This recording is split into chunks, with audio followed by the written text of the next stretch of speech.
Ang misang ito ay inaalay ng mga sumusunod, John and Lynn Cano and family, para sa pasasalamat ng Garcia family, ni Rosie Blasa and family, para sa kaarawan ni Peter Paul and Kent Navarro at Juan Carlo Benes, at pasasalamat ni Lian Jenny de Guzman, para sa mabilisang paggaling ni Irene Martinez, Irene Garcia, Purificación Bautista, at para sa mga kaluluwa ni Emmanuel Jr.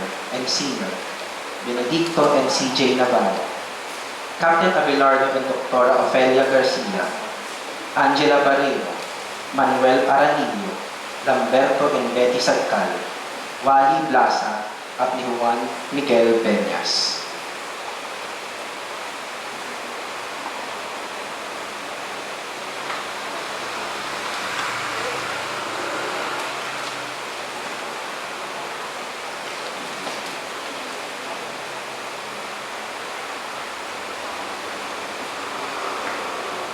Magandang gabi po mga kapatid. Naritipon tayo sa kapilya ni San Pedro at San Pablo. Ngayon po ay ikalawang linggo ng Pasko ng Pagkabuhay. Ang mamumuno po sa pagdiriwang ng ating banal na misa ay si Reverendo Padre Fernan Sara. Tayo po'y magsitayo.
Sa ngalan ng Ama at ng Anak at ng Espiritu Santo.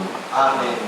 Ang pagpapala ng ating Panginoong Jesucristo, ang pag-ibig ng Diyos Ama, at ang pakikipagkaisa ng Espiritu Santo naway sumainyo lahat. At sumaiyo rin.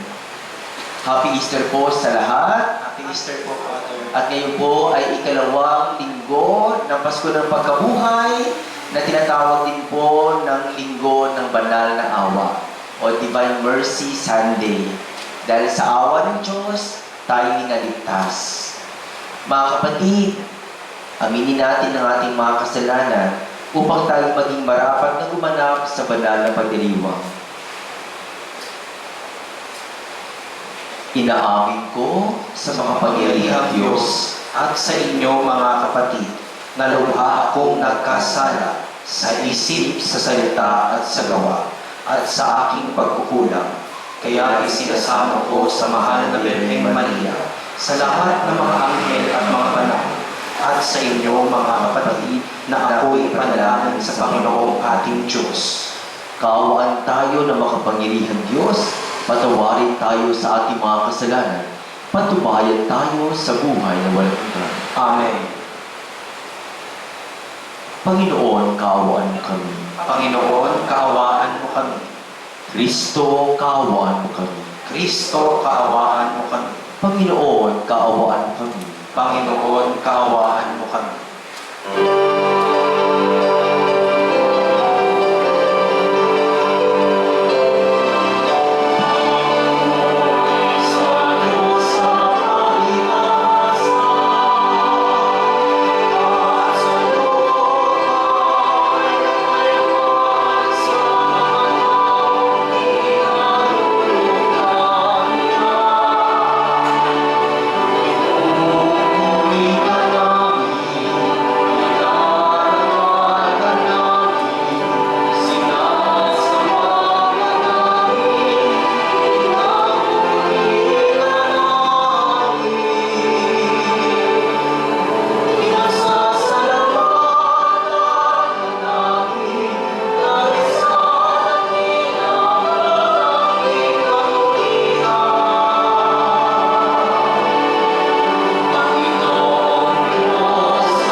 Ama naming makapangyarihan, sa pagdiriwang namin ito ng Pasko ng pagkabuhay ng anak mo, pinag-alab mo ang pananalig namin sa iyo, ang kagandahang loob mo sa amin ay lalo pang pag-ibayuhin upang maisaloob na mabuti ng lahat ang kadilasayang dulot ng binyag, ang Espiritong bigay mo sa iyong mga anak, ang dugong dumana upang kami maligtas sa pamamagitan ni Kristo kasama ng Espiritu Santo magpa sa walang hanggan. Amen.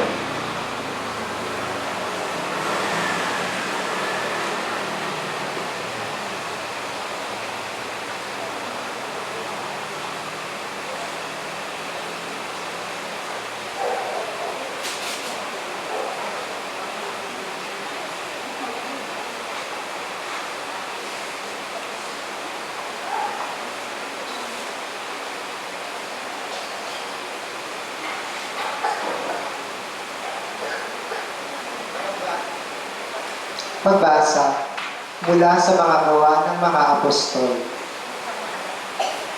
Maraming kababalaghang ginawa ang mga apostol na pawang nasaksihan ng mga tao.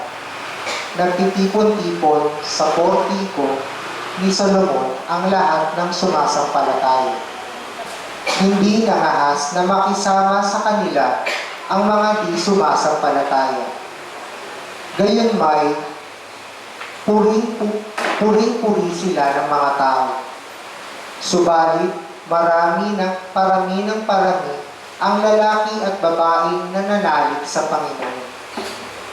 Dinala sa mga lansangan ang mga may sakit at inilagay sa mga papag at mga higaan upang pagdaan ni Pedro ay matamaan ng kanyang anino ang ilan man lamang sa kanila. At dumating din ng maraming taong buhat sa mga bayang kanugnog ng Jerusalem. Dala ang kanilang mga may sakit at mga pinahihirapan ng masasamang espiritu, at silang lahat ay pinagaling. Ang salita ng Diyos. Salamat sa Diyos. Butihi poo'y purihin, pag-ibig niya'y walang maliw. Butihin poo'y purihin, pag-ibig niya'y walang mali. Ang taga-Israel, bayang sa bihit kanilang ihayag, ang pag-ibig ng Diyos ay hindi kukupas. Mga saserdote ng Diyos na Panginoon, bayaang magsaysay. Ang pag-ibig ng Diyos walang katapusan. Lahat ng may takot sa Panginoong Diyos dapat magpahayag. Ang pag-ibig niya'y hindi magwawakas. Butihin poo'y purihin, pag-ibig niya'y walang mali. Ang batong natakwil ng nagtatayo ng tirahang bahay. Sa lahat ng bato'y higit na mahusay. Ang lahat ng ito, ang nagpamaanas ay ang Panginoong Diyos. Kung iyong mamasdan ay kalubog-lubog. O kahanga-hanga ang araw na ito, ang Diyos ang nagbigay, tayo ay magalak ating ipag-iwak. Butihin poo'y purihin, pag-ibig niya'y walang mali. Kami ay iligtas, tubusin mo poon, kami ay iligtas. At pagtagumpayin sa layunit hangad, ang pumaparito sa ngalan ng poon ay pagpapalain, magmula sa templo, mga pagpapalay kanyang tatanggapin. Ang Panginoon ang Diyos, pagkabuti niya sa mga hinirap. Butihin poo'y purihin, pag-ibig niya'y walang mali.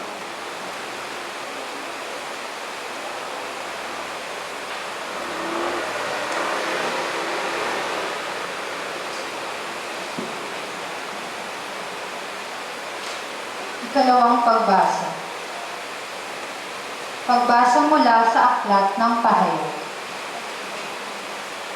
Ako'y si Juan, ang inyong kapatid na kasama ninyo sa paghihirap, paghahari at pagtitiis dahil sa pakikipag-isa kay Jesus. itinapon ako sa pulo ng Patmos sapagkat ipinangaral ko ang salita ng Diyos at ang katotohanang inihayag ni Jesus. Nooy araw ng Panginoon, kinasihan ako ng Espiritu at narinig ko mula sa aking likuran ang isang malakas na tinig na parang tunog ng trompeta. Ang sabi, isulat mo ang iyong nakikita. Lumingon ako upang tingnan ang nagsasalita at nakakita ako ng 7 ilawang ginto. Nakatayo sa gitna ng mga ito ang isang animoy lalaki, nakadamit ng abot sakong at may pamikis na ginto sa kanyang dibdib. Pagkakita ko sa kanya, parang ako'y patay na nalugmok sa paanan niya. Ngunit ipinatong niya sa akin ang kanyang kanang kamay at sinabi, huwag kang matakot. Ako ang simula at ang wakas at ang nabubuhay. Namatay ako ngunit masdan mo. Ako'y buhay ngayon at mananatiling buhay magpakailanman. Nasa ilalim ng kapangyarihan ko ang kamatayan at ang daigdig ng mga patay. Kaya't isulat mo ang iyong nakikita, ang nangyayari ngayon at ang mangyayari pa. Ang salita ng Diyos. Salamat sa Diyos.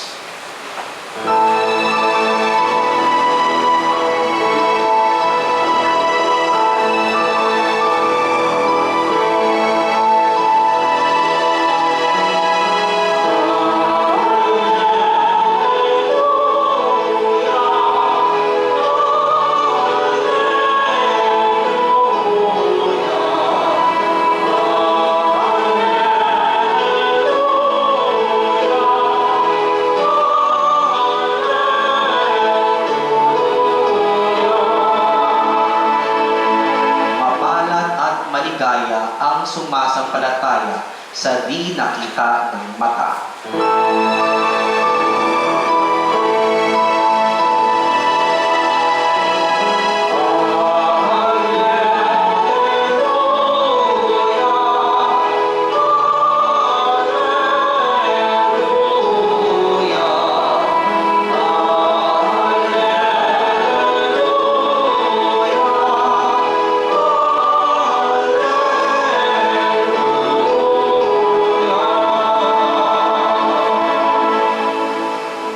Sumainyo ang Panginoon. At sumaiyo rin.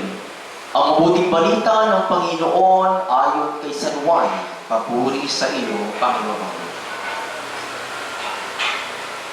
Kinagabihan ng linggong ding iyon, ang mga alagad ay nagkakatipon. Nakapinit ang mga pinto ng bahay na kanilang pinagtitipunan dahil sa takot nila sa mga Hudyo. Dumating si Jesus at tumayo sa gitna nila. Sumainyo ang kapayapaan, sabi niya.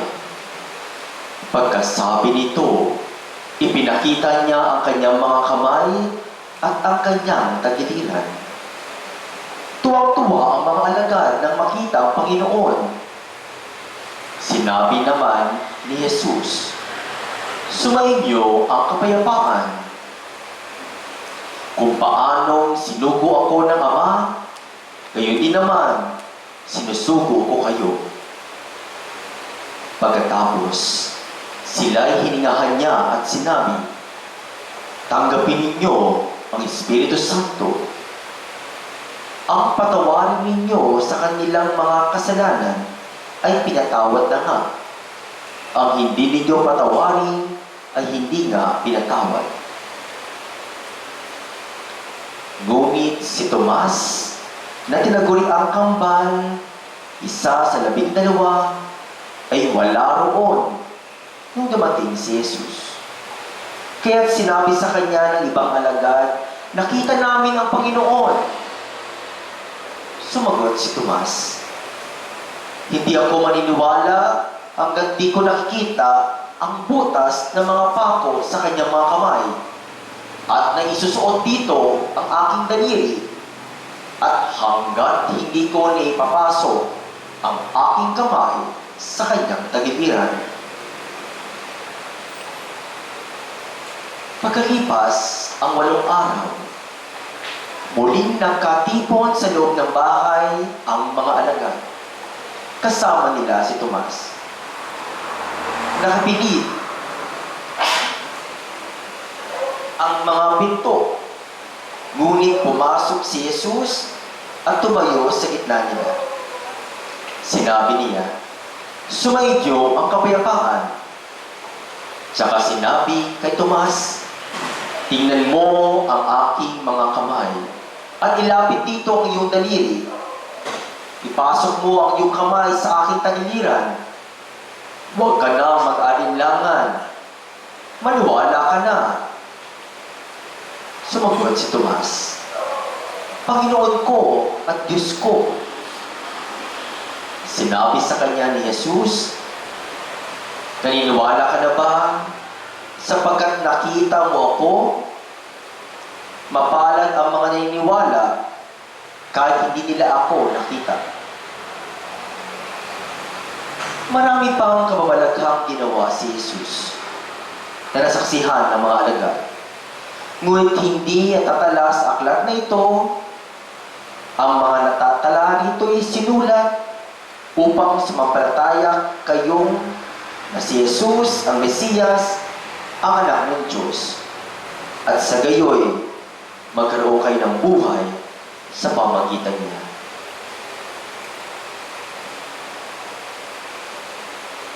Ang mabuting balita ng Panginoon. Pinupuri ka namin, Panginoong Hesukristo.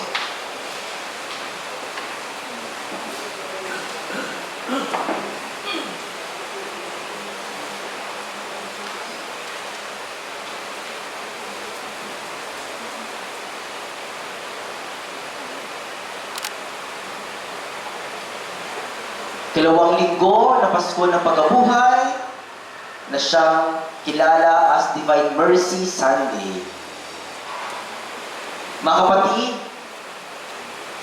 napakaganda ng ating ebanghelyo ngayon. Ang sabi ni Jesus kay Tomas, "Naniniwala ka ba dahil nakita mo ako?" Mapapalad ang mga hindi nakakita pero naniniwala. Yan po ang Pasko ng Pagkabuhay. We cannot see the risen Lord in history because now the risen Lord is in mystery. Wala na po siya dito physically. But in mystery, sa misteryo, makikita natin ang Diyos. At ano po ang mga misteryo? Ito po. Eucharistia. Ito ang misteryo. Dito nagpapakita ang Diyos. Sa mga salita ng Diyos, napapakinggan po natin. This is mystery. Doon nangungusap ang Diyos sa bawat isa sa atin. Kaya po mga kapatid, padilayan po natin na bakit at sa paanong paraan, like Thomas, one of the 12 apostles of Christ, miss the Lord. Bakit hindi natin nakikita si Lord? Bakit? Mga kapatid, kahit nagpapakita si Lord, pero hindi natin siya makikita, because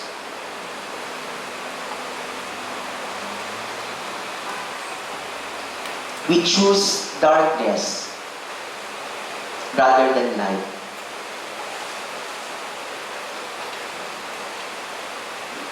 Nasanay na tayo sa dilim. Dahil nasanay na po tayo sa dilim, ayaw natin ng liwanag. Pero nandito po, patuloy na sumisindi at nakasindi ang Paschal Candle na sumisimbolo kay Kristo na siyang liwanag.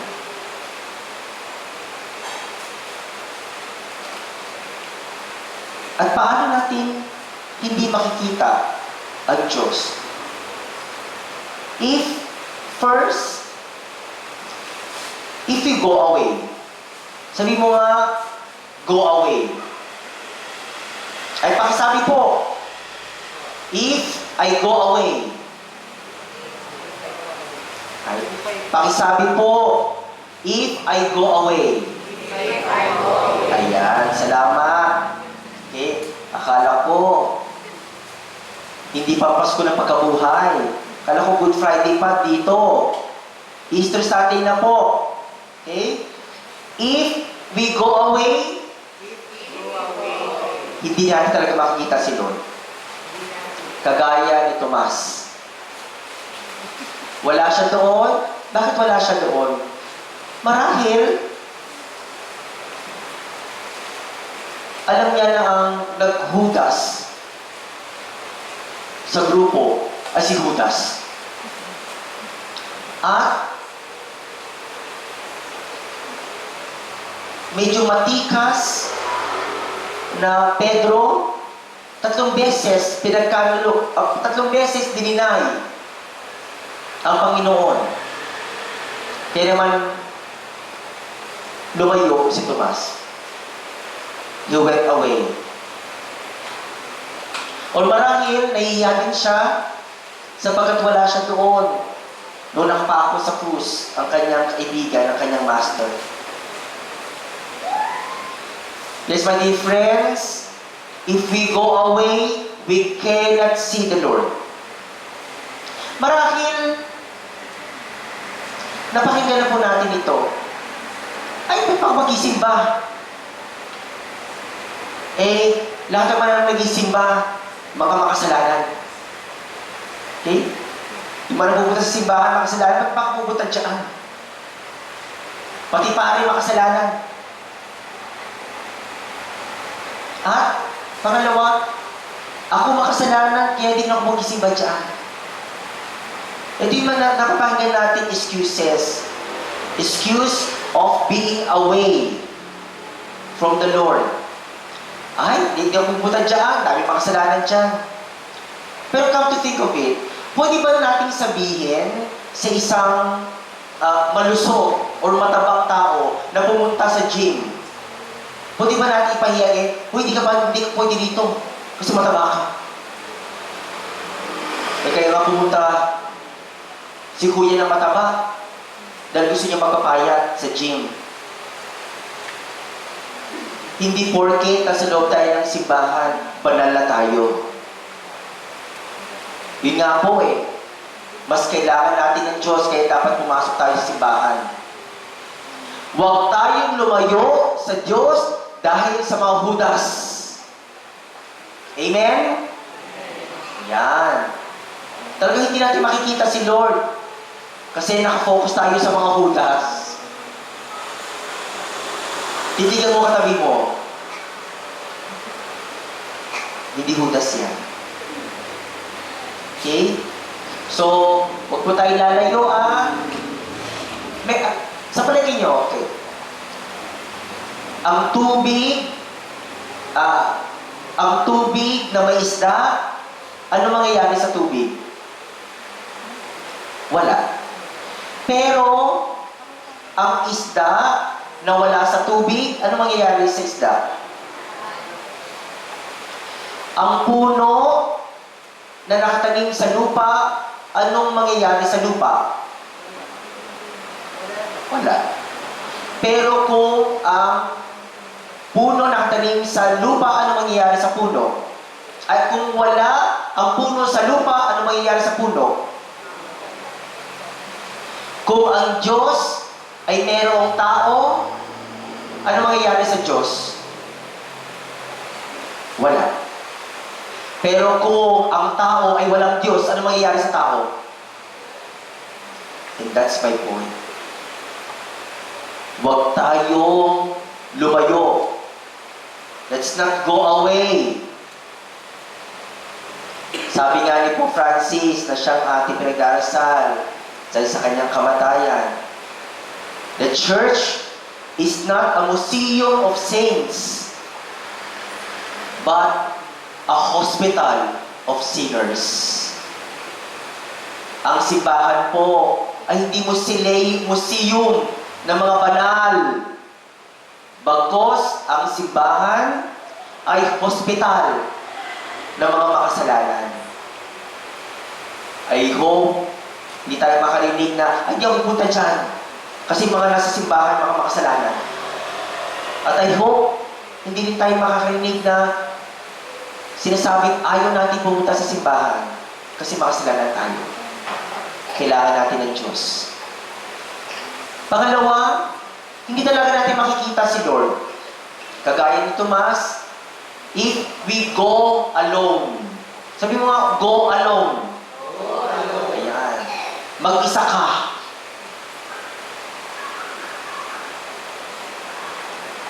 Mga kapatid, sa palagay ninyo kung bakit Jesus founded the church. Eh kung pwede naman pala dumirekta sa Diyos. Bakit Jesus Christ Himself built the church? Kung ang simbahan naman po ay people of God. Ibig sabihin nun, hindi tayo makakapunta sa langit kung tayo mag-isa lang. Malalaman niyo po ba ang meaning ng Biblia kapag mag-isa lang kayo? Hindi. Kailangan niyo ng simbahan. At yun din po, our conscience is formed and is there because of others. Ang konsensya po natin ay hindi opinion natin. Ang konsensya ay boses ng Diyos. Sabi mo nga, conscience is the voice of God. Conscience is the voice of God. Huwag natin isipin na ang konsensya ay boses mo, opinion mo. Kaya nga, conscience, con and science. Ibig sabihin ng con with. Ibig sabihin ng science to know with. Malalaman mo lang kapag may kasama ka. That's conscience. At paano natin may apply naman yan sa buhay natin? Okay? We can find the Lord if we go alone. Ang dami gusto mag-solo. Talagang hindi makikita si Lord. Pag mag-isa ka. At saan naman po itong darating na eleksyon this coming May? Let us use our conscience. Hindi yung ating sariling opinion. Ibig sabihin ng conscience na kahit gusto mo ang itong taong ito, pero kung hindi siya swak sa salita ng Diyos, kung hindi siya swak sa plano ng Diyos, kung hindi siya yung sinasabi ng salita ng Diyos, huwag niyo piliin. Kasi, ang konsensya ang nangungusap kung sino dapat ang piliin. Batay. Batay po. Sa Diyos, plano ng Diyos, at salita ng Diyos. Hindi sa opinion. Okay? That's why we should not go alone. Kaya kami konsensya, doon tayo kakausapin ng Diyos. Pangatlo at panghuli, we cannot see and find the reason, Lord, if we go along. Sabi ko nga, go along. Go along. Ibig sabihin ng go along is nakikisama ka lang. Nakikiayon ka lang. Kung saan marami, doon lang. Eh, Father, para hindi mabash.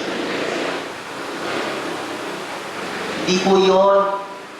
Tinan mo nga, maski grupo na talaga sila. Bakit nagkaroon pa ng Judas sa grupo? Bakit? Hindi porket nasa grupo kayo, talagang darating ang panahon may malalaglag dyan. Bakit? Walang commitment. Yung mga walang commitment, nag-go along lang sila. Nakikisama lang. Nakikisamsaw lang. Kasi mababaw. Pero kapag may commitment, kahit anong mangyari sa grupo, nandyan pa rin. Amen? Kaya naman, nung bumalik ulit si Tomas sa grupo, doon niya nakita ang Panginoong muling nabuhay. At ang nasabi niya, Panginoon ko at Diyos ko. My dear friends, bahagi ng awa ng Diyos ay gusto niyang maramdaman natin siya. Nagpaparamdam si Lord. Nagpapakita si Lord. At sa paanong paraan? We should not go away. We should not go alone. And we should not go alone. Amen.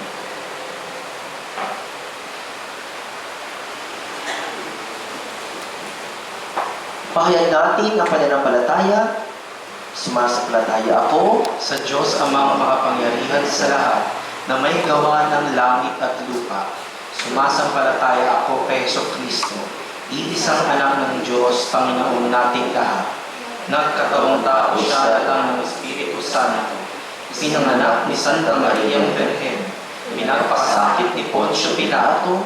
Ipinapos sa krus, namatay inilibing. Nanakot sa kinaroroonan na may 3 araw na buhay na magpuli. Umakyat sa langit. Nalulunod sa kanan ng Diyos amang makapangyarihan sa lahat. Doon magmumulang palito at upo sa nangabubuhay at nangamatay na tao. Sumasampalataya naman ako sa Diyos Espiritu Santo, sa banal na simbahang Katolika, sa kasamahan ng mga banal, sa kapatawaran ng mga kasalanan, sa pagkabuhay ng muli ng nangamatay na tao, at sa buhay na walang hanggan. Amen. at sabay-sabay po natin nasalin ang pagkatalaga ng buong bansa sa mapathalang awa. Kabalbanalang maway ni Jesus, Ikaw ang mukha ng awa ng Ama. Mula sa awa ay tinawag mo kami na maging maawain tulad ng Ama. Ang misyong pinagkatiwala mo sa amin. Sa ganap ng pagtitiwala at pananalig sa iyong walang hanggang karagatan ng pag-ibig, itinalaga namin ang aming sarili sa iyo at inilalaban namin sa iyo.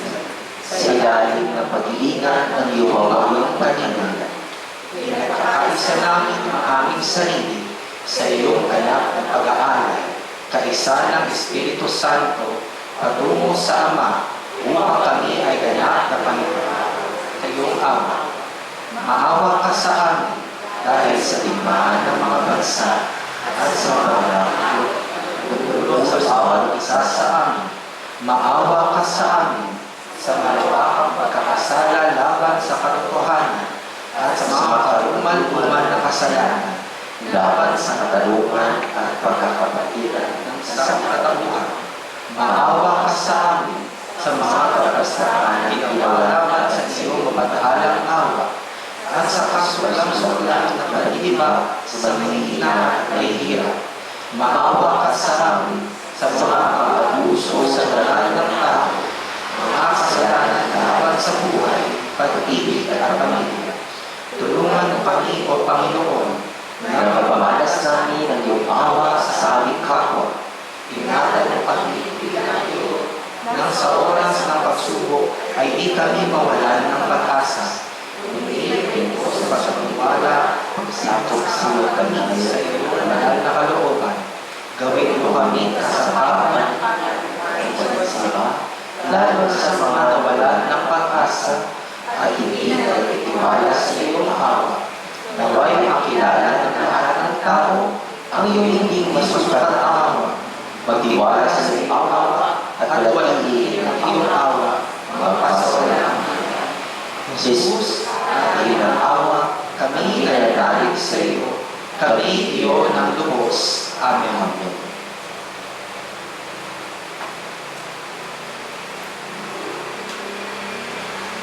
Tayo po umupo.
Tayo po tumayo.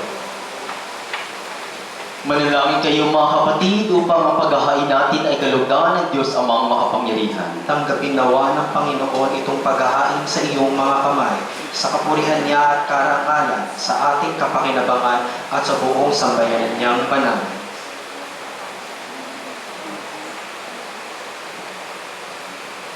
Ama naming lumikha, tunghayan mo ang mga alay ng iyong sambayanan upang ang iyong binigyan ng bagong buhay sa pagsampalataya sa iyong ngalan at pagkadalisay ng sila'y binyagan ay mapakinabangan sa ligayang walang katapusan sa pamamagitan ni Kristo kasama ng Espiritu Santo magpa sa walang hanggan. Amen.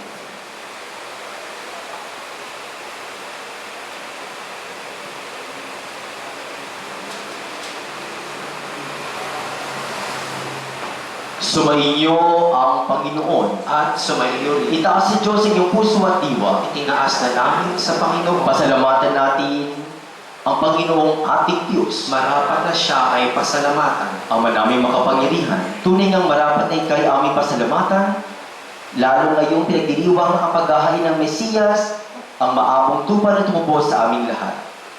Ang iyong anak na minamahal ay naghain ng sarili niyang buhay. Siya ang tupang maamong umako sa kaparusahan upang mapatawad ang kasalanan ng sanlibutan. Sa pagkamatay niya sa banal na krus, ang kamatayan namin ay kanyang nilupig. Sa pagkabuhay niya bilang matinubos, pag-asa at pagkabuhay ay aming nakamit. Kaya kaysa namang anghel na nag-isiawit ng papuri sa iyo, na walang kumpay sa kalangitan, kami nagbubuni sa iyong kadakilaan.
banal, ikaw ang bukalatan ng kabanalan.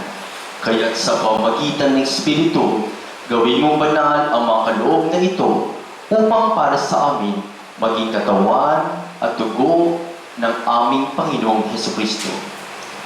Bago niya pinagtiisang ko sa loob na maging handog, hinawakan niya ang tinapay. Pinasalamatan kanya. Pinaghati-hati niya iyon. Iniabot sa kanyang mga alagad at sinabi, "Tanggapin ninyong lahat ito at kanin. Ito ang aking katawan, niyahandog para sa inyo."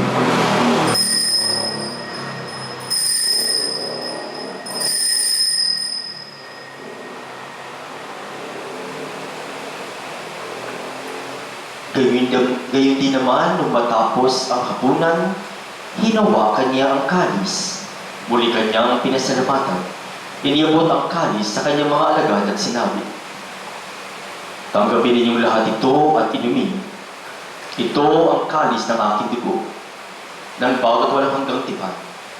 Ang aking dugo ay ibubuhos para sa inyo at para sa lahat. Sa ipagpapatawad ng mga kasalanan, gawin ninyo ito bilang pag-alaala sa akin."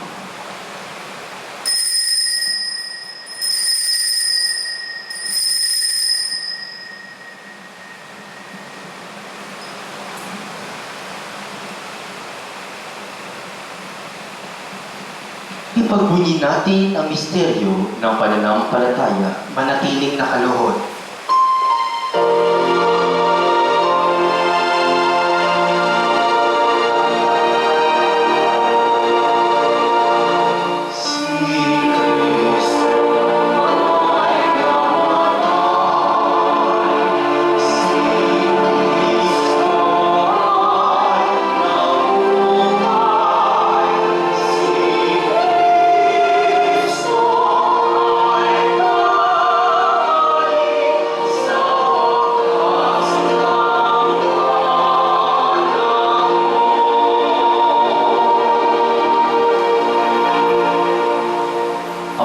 Ginagawa namin ang pag-aalaala sa pagkamatay at muli pagkabuhay ng iyong anak. Kaya inaali namin sa iyo ang tinapay na nagbibigay buhay at ang kalis na nagkakaloob ng kaligtasan. Kami nagpapasalamat dahil kami yung minarapat tumayo sa iyong harapan para maglingkod sa iyo. Sinasama namin kami magkasalo-salo sa katawan at dugo ni Kristo ay mabuklod sa pagkakaisa sa pamamagitan ng Espiritu Santo. Ama, lingapin mo ang iyong simbahang laganap sa buong daigdig. Puspusin mo kami ng iyong pag-ibig, kaysa ni Elias ng aming obispo at tatanang kaparian. Alalahanin mo si Francesco na tinawag mo mula sa daigdig na ito. Nung siya'y binyagan siya ng kaisa ni Kristo sa pagkamatay, ngayon siya'y umanaw naway makaisa siya ni Kristo sa pagkabuhay. Alalahanin mo rin mga kapatid naming nahimlay na may pag-asang sila muling mabubuhay, gayon din ang lahat ng mga pumanaw. Kaawaan mo sila at patuloyin sa iyong kaliwanagan. Kaawaan mo at pagitabating kami lahat na makasalo sa iyong buhay na walang wakas. Kaisa ng mahal na Birheng Maria, Ina ng Diyos, ni San Jose, ang kanyang kabiyang esposo, kaisa ng mga apostol at lahat ng mga banal, na nabuhay dito sa daigdig na kalugod-lugod sa iyo, may pagdiwang nawa namin na pagpupuri sa kararangan mo sa pamamagitan ng anak ng aming Panginoong Hesukristo.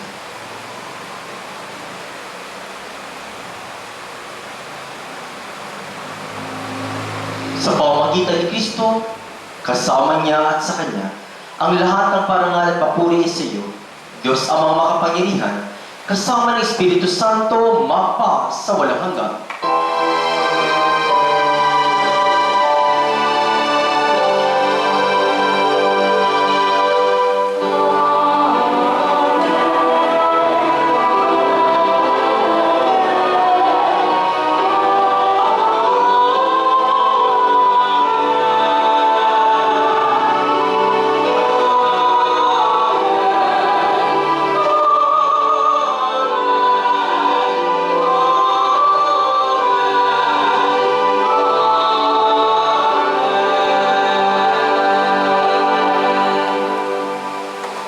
Sa tagubilin na gagaling na utos at turo ni Jesus na Panginoon natin at Diyos, ipahayag natin ng lakas loob.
masama, pagkalooban ng kapayapaan araw-araw, ilitas sa kasalanan, at iliyo sa lahat ng kapahamakan, samantalang aming pinananabikan ang dakilang araw ng pagpapahayag ng tagapagligtas namin si Yesu Kristo.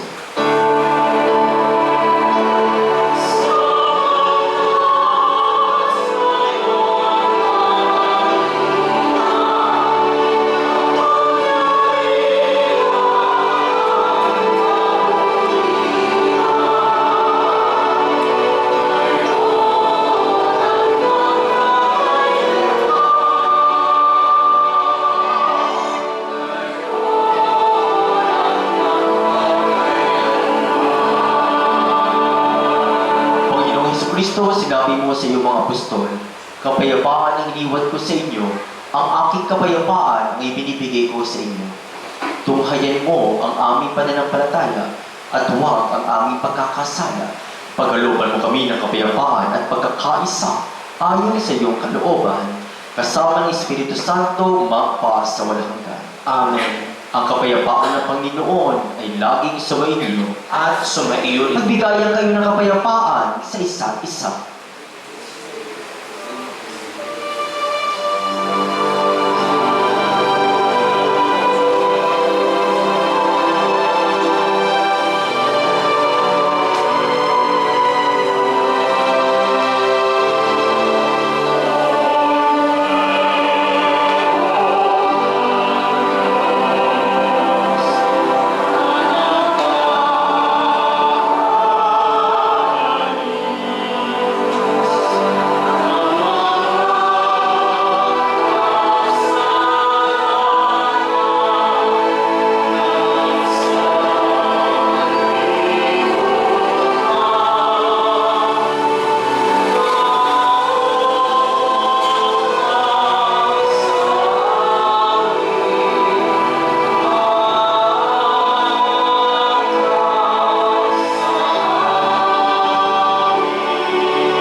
Kordero ng Diyos.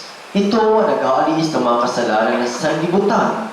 Mapalad ang mga niyahan sa kanyang banal na piging. Panginoon, hindi ako karapat-dapat na magpatuloy sa iyo. Ngunit sa isang salita mo lamang ay gagaling na ako.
Manalangin tayo. Ama namin mapagmahal, ipagkaloob mo ang aming pakikinabang sa banal na piging ng Pasko ng pagkabuhay ay patuloy na umiral sa aming kalooban sa pamamagitan ni Jesucristo kasama ng Espiritu Santo magpa sa walang hanggan. Amen. Tayo po'y lumuhod para sa panalangin, para sa kaluluwa ni Papa Francisco. O Diyos na walang hanggan, lakas at bato, panulog ng simbahan, tinawag mo ang iyong lingkod na si Francisco na maupo sa upuan ni Pedro at humalili sa kanya upang magbigkis at magkalag sa iyong ngalan, upang palakasin ang kanyang mga kapatid sa pananampalataya at pakainin ang iyong mga tupa ng may pag-ibig. Sa pamamagitan ng mga susi ng iyong kaharian, binuksan niya sa amin ang mga pintuan ng iyong awa, ng may puso ng isang ama. Dinala niya ang mga pasanin ng may hina. Sa tinig ng Ebanghelyo, tinipon niya ang lahat sa katarungan, kahinahunan at kapayapaan. Ngayon, O Panginoon, tanggapin mo po siya sa Jerusalem. Hugasan mo po siya sa lahat ng kanyang mga pagkakasala at ipagkaloob sa kanya ang gantimpalang ibinibigay mo sa mga nagmamahal sa iyo, katulad ng pagpapakita ng iyong muling nabuhay na anak kay Simon.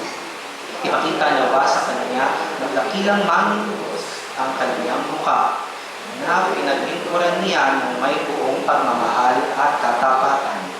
Mamasdan nawa niya ang kaluwalhatian ng simbahang matagumpay na ang misteryo ay pinasal niya sa lupa sa pagdurusa at pag-asa. Sinabi ko kay Pedro, mapalad kayo sapagkat hindi ito ipinahayag sa inyo ng laman at dugo, ngunit ang aking Ama na nasa langit. Kaya ngayon, tanggapin mo po si Francisco at sabihin, magaling, mabuti at tapat na alipin. Pumasok ka sa kagalakan ng iyong Panginoon. Salubungin nawa niya sa pintuan ng kaluwalhatian kasama ang mahal na Birhen Maria, ina ng simbahan, at ina San Pedro at San Pablo, mga apostol at haligi ng pananampalataya. Amen. Kapayapaan kailanman ang igawad nawa ng may kapal sa yumaong ating mahal. Tayo po magsitayo.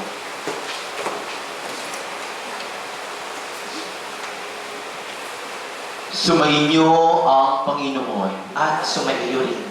Magsiyuko kayo at hingi ng pagkapalan ng Diyos. Sa dakilang kapistahang ito ng Pasko ng muling pagkabuhay ni Jesucristo, kayo naway pagpalain ng makapangyarihan Diyos at sa tanang kasalanan ay kanya nawang ipagsanggalang kayong nagdiriwang ngayon at magpa sa walang hanggan. Amen. Sa pamamagitan ng muling pagkabuhay ni Jesucristo, pinagkalooban kayo ng Diyos ng kagalingan at kaligtasan. Puspusin nawa niya kayo ng kawalang kamatayan ngayon at magpa sa walang hanggan. Amen. Matapos ipagdalamhati ang pagkapakasakit ni Jesucristo, ipinandiriwang ngayon ang maligayang Pasko ng pagkabuhay ng mga tao. Pasapitin nawa niya kayo sa kagalakan, sa kanyang kapistahan, sa kalangitan, magpa sa walang hanggan. Amen. Pagpalain kayo ng makapangyarihan Diyos, Ama at Anak at Espiritu Santo. Amen. Tapos na po ang banal na misa, humayo kayo at taglay ang kapayapaan ni Kristo ng muling nabuhay. Alleluia, Alleluia. Salamat sa Diyos. Alleluia, Alleluia.